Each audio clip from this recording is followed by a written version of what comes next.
പ്രേമേ, ഈ ലഡാക്കിൽ ശരിക്കും ഇന്നലെ എന്താണ് സംഭവിച്ചത്? അവർക്ക് ഈ സ്വതന്ത്ര സംസ്ഥാന പദവി വേണം എന്നൊരു ആവശ്യവുമായിട്ടാണ് അവർ ഈ സമരത്തിന് ഇപ്പോൾ നിൽക്കുന്നത്. ഇതിന് പിന്നിൽ എന്തോ ഒരു നിഗൂഢത, ആരോ പിറകിൽ നിന്ന് കളിക്കുന്നു എന്നൊരു പരാമർശവും BJP കേന്ദ്ര സർക്കാർ പറയുന്നുണ്ട്. കോൺഗ്രസ് അത് നിരസിക്കുന്നുമുണ്ട്.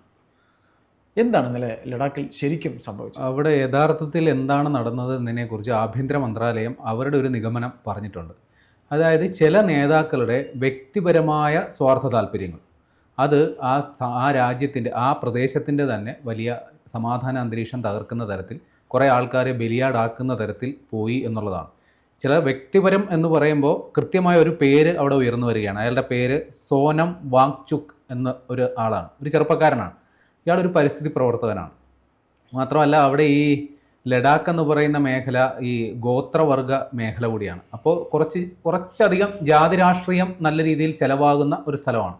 അപ്പോൾ ആ തരത്തിൽ ഇവരിടപെട്ടു, ആളുകളെ ഇളക്കി വിട്ടു. അങ്ങനെ ഒരു സംഗതി, അതായത് നേപ്പാളിലൊക്കെ കഴിഞ്ഞ ദിവസമല്ല കുറച്ച് നാളുകൾക്ക് മുമ്പ് ഈ ജെൻസി കലാപം എങ്ങനെ തുടങ്ങിയെന്നോ എങ്ങനെ അവസാനിക്കണമെന്നോ യാതൊരു പിടുത്തമില്ലാതെ കുറേ യുവാക്കൾ തെരുവിലിറങ്ങി ആ ഭരണം തന്നെ അട്ടിമറിച്ച് കളഞ്ഞു. അപ്പോൾ അതിൻ്റെ സമാനമായി കൃത്യമായ അത് തന്നെയാണ് ഈ സമരത്തിൻ്റെ ബ്ലൂ പ്രിൻ്റ് എന്നാണ് കേന്ദ്രം വിലയിരുത്തുന്നത്.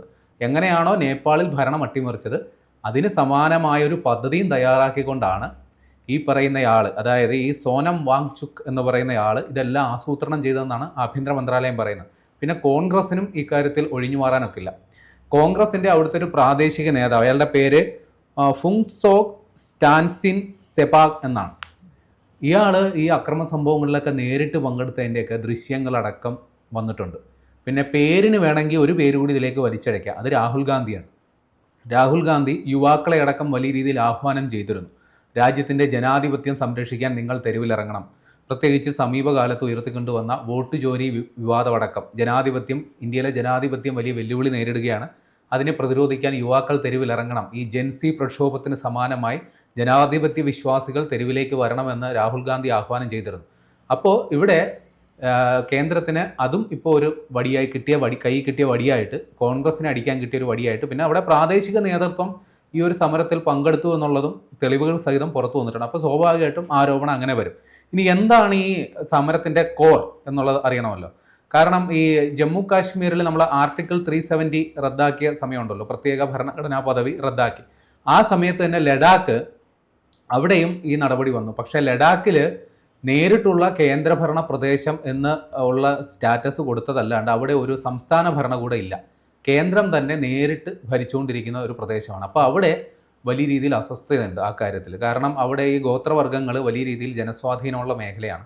അപ്പോൾ അവരിപ്പോൾ ആവശ്യപ്പെടുന്നത് ഈ ലഡാക്കിന് ഒരു സംസ്ഥാന പദവി വേണം. കൂടാതെ ഭരണഘടനയിൽ പറഞ്ഞിട്ടുള്ള 6ാം വകുപ്പ് പ്രകാരം 6ാം ഷെഡ്യൂൾ പ്രകാരമുള്ള ഭരണഘടനാ ആനുകൂല്യം, അതായത് ഈ ഗോത്രവർഗ സമൂഹങ്ങൾക്ക് പ്രത്യേക അവകാശങ്ങൾ, അധികാരങ്ങൾ കൊടുക്കുന്നതാണ്. അവർക്ക് സ്വയംഭരണ സ്ഥാപനങ്ങൾ കൊണ്ടുവരാം, അതായത് പഞ്ചായത്തുകൾ പോലെയുള്ള സംഗതികൾ കൊണ്ടുവരാം, അവർക്ക് നിയമങ്ങൾ നടപ്പിലാക്കാം, അവരുടെ ഗോത്രത്തെയും സംസ്കാരത്തെയും സംരക്ഷിക്കുന്ന തരത്തിൽ നിലപാടുകൾ എടുക്കാം. ഇതൊക്കെയാണ് ഈ ഷെഡ്യൂൾ 6 പറയുന്നത്. അപ്പോൾ ഇത്തരം അവകാശങ്ങൾ സ്ഥാപിച്ച് കിട്ടണം എന്ന് പറഞ്ഞുകൊണ്ട് അവിടെ നേരത്തെ തന്നെ പ്രതിഷേധങ്ങൾ ഉണ്ടായിരുന്നു. കഴിഞ്ഞ 10-ാം തീയതി മുതൽ അവിടെ ഒരു വലിയ വിഭാഗം ആൾക്കാർ നിരാഹാര സമരം, സമാധാനപരമായ സമരം നടത്തിക്കൊണ്ടിരിക്കുകയായിരുന്നു. അപ്പോൾ അതിനിടയിലേക്കാണ് ഈ പറയുന്ന യുവജന നേതാക്കൾ, അതായത് ഈ ജെൻസി എന്ന് പറയുന്ന കലാപകാരികൾ അതിൻ്റെ ഇടയിലേക്ക് നുഴഞ്ഞു കയറി. എന്നിട്ട് ഈ പറയുന്ന നമ്മുടെ ഇതിൻ്റെ നേതാവ് സോനം വാങ്ചുക് എന്ന് പറയുന്ന ആൾ വലിയ രീതിയിൽ തീപ്പൊരി പ്രസംഗങ്ങളൊക്കെ നടത്തി.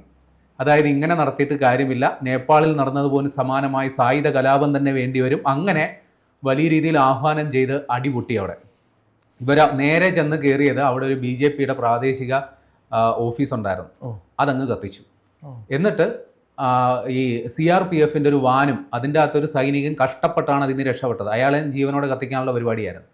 4 പേര് സ്പോട്ടിൽ തീർന്നു എന്നാണ് അറിയുന്നത്. അതായത് പോലീസ് വെടിവെപ്പ് നടത്തി, അക്രമ സംഭവം ഉണ്ടായി. പിന്നെ വലിയ രീതിയിൽ കല്ലേറുണ്ടായി. ഈ കാശ്മീരിലൊക്കെ കണ്ടതിന് സമാനമായ കല്ലേറുണ്ടായി. 90 പേർക്കാണ് പരിക്കേറ്റത്. അപ്പം നിലവിൽ അവിടെ കർഫ്യൂ പ്രഖ്യാപിച്ചേക്കുക.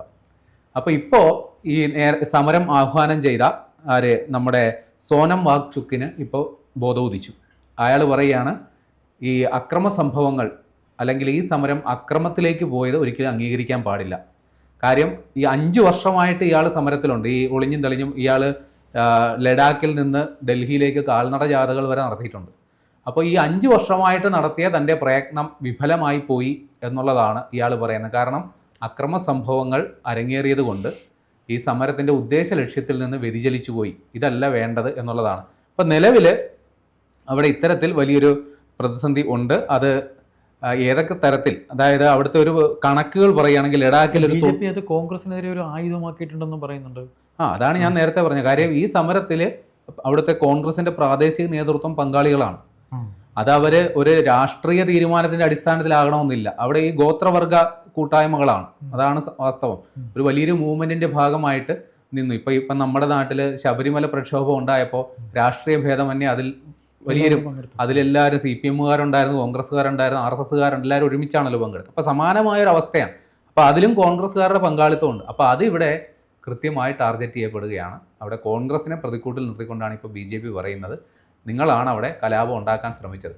അപ്പോൾ ഈ തരത്തിൽ നമ്മുടെ ഇന്ത്യയുടെ ചുറ്റും നേപ്പാളിൽ ഭരണ അട്ടിമറി നടന്നു, അഫ്ഗാനിസ്ഥാനിൽ അമേരിക്കൻ നിയന്ത്രിത ഭരണകൂടം മാറി താലിബാൻ വന്നു, ബംഗ്ലാദേശിൽ സമാനമായ ജൻസി പ്രക്ഷോഭം നടന്നു, അവിടെ ഇപ്പോൾ ഒരു കാവൽ മന്ത്രിസഭയാണ്, ശ്രീലങ്കയിൽ ഭരണ അട്ടിമറി ഉണ്ടായി, അവിടുത്തെ ഭരണകർത്താക്കൾക്ക് നാട് വിട്ടു പോകേണ്ടി വന്നു, പാകിസ്ഥാനിൽ നമ്മുടെ ഇമ്രാൻഖാന്റെ സർക്കാർ അധികാരം ഒഴിഞ്ഞ് ഇപ്പോൾ അവിടെ ഒരു പാവ സർക്കാർ ഭരിക്കും, സൈന്യം കാര്യങ്ങൾ ഇമ്രാൻഖാൻ ജയിലിലാണ്. അപ്പോൾ ഇന്ത്യക്ക് ചുറ്റും വലിയ പ്രശ്നങ്ങളും കലാപങ്ങളും നടക്കുന്നു. അതിൻ്റെ ഒരു എന്താ പറയുക, ഒരു അലയൊലി ഇന്ത്യയിലേക്കും വന്നു എന്ന് നമുക്ക് ഈ ഘട്ടത്തിൽ പറയാം. അതിന്റെ ഒരു വന്നു കാര്യം അത് നമുക്ക് ഇപ്പൊ ആഭ്യന്തര മന്ത്രാലയത്തിന്റെ സ്ഥിരീകരണം കൂടി വായിക്കുമ്പോൾ ഈ ജൻസി പ്രക്ഷോഭം അത് ഒരു ഇവിടെ ഉണ്ടായി. ഇവർ ഈ ജൻസി പ്രക്ഷോഭത്തിന് മുമ്പ് ഈ സോനം വാങ്ചുക്ക് എന്ന് പറയുന്നതിന്റെ നേതാവ് അറബ് വസന്തത്തെക്കുറിച്ചൊക്കെയാണ് സംസാരിച്ചത്. അറബ് വസന്തം അറിയാമല്ലോ, അതായത് ഈജിപ്തിലും തുനീഷ്യയിലും ലിബിയയിലൊക്കെ ഭരണ അട്ടിമറി നടത്തിയ കലാപമാണ്. അറബ് വസന്തം എന്ന് പറഞ്ഞാൽ അതും ജനകീയ കലാപം തന്നെയായിരുന്നു. മറ്റ് പല അറബ് രാജ്യങ്ങളിലേക്കും മിഡിൽ ഈസ്റ്റ് രാജ്യങ്ങളിലേക്കും അതിൻ്റെ പ്രഭാവം ഉണ്ടായി. പക്ഷേ ഇന്ത്യയിലോ മറ്റ് സ്ഥലങ്ങളിലോ ഇത് വന്നില്ല. ഇപ്പോൾ വന്നേക്കുന്ന ഈ ജൻസി പ്രക്ഷോഭം അതൊരു കൗതുകരമായ സാധനമാണ്. അതായത് ഇന്റർനെറ്റ് അഡിക്ഷൻ എന്ന് പറയാറുണ്ടല്ലോ. അതായത് ഇപ്പോൾ ഫോൺ എന്ന് പറയുന്ന സാധനം, മൊബൈൽ ഫോൺ എന്ന് പറയുന്ന സാധനം ഒരു കമ്മ്യൂണിക്കേഷൻ ഡിവൈസ് മാത്രമല്ല.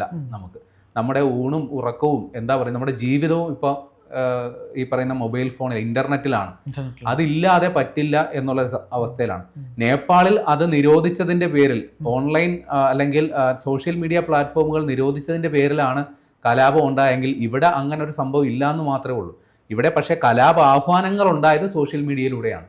ഈ വാങ്ചുക്ക് അടക്കം വലിയ രീതിയിൽ സോഷ്യൽ മീഡിയയിലൂടെ കലാപാഹ്വാനമൊക്കെ നടത്തിയ ഒരാളാണ്. പക്ഷെ ഇവിടെ ഇന്റർനെറ്റ് നിരോധിച്ചതിന്റെ പേരിലോ സോഷ്യൽ മീഡിയ നിരോധിച്ചതിന്റെ പേരിലോ അല്ല. ഇവിടെ കൃത്യമായ കാരണം സ്റ്റാൻഡ് എങ്ങനെയാണ് തീരുന്നത്. അതായത് ഇപ്പൊ അവിടെ അതായത് നിലവിൽ അവിടെ 2 കൂട്ടരാണ് സമരത്തിലുണ്ടായിരുന്നത്. അവരുടെ പേര് ഒന്ന് ലേ അപ്പെക്സ് ബോഡി LAB എന്നുള്ളതാണ്, പിന്നൊന്ന് കാർഗിൽ ഡെമോക്രാറ്റിക് അലയൻസ് KDA. ഇതെല്ലാം രാഷ്ട്രീയ ഭേദമന്യേ പല ജാതിമത സംഘടനകൾ സംയുക്തമായി പങ്കെടുക്കുന്ന ഒരു വേദിയാണ്. ഇപ്പൊ ഇവരുമായിട്ട് ഇപ്പൊ ചർച്ചയ്ക്ക് വെച്ചിട്ടുണ്ട്.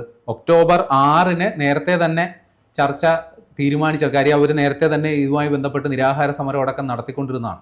അപ്പോൾ ഇപ്പോൾ കേന്ദ്ര സർക്കാർ ഇവരെ വീണ്ടും ചർച്ചയ്ക്ക് ക്ഷണിച്ചേക്കുകയാണ്. അപ്പോൾ ഈ ജൻസി പ്രക്ഷോഭം ഒരു സാമ്പിൾ തന്നു, പക്ഷേ അതിനെ നമ്മളെ തൽക്കാലം മുളയിലേ നുള്ളി എന്ന് വേണമെങ്കിൽ പറയാം.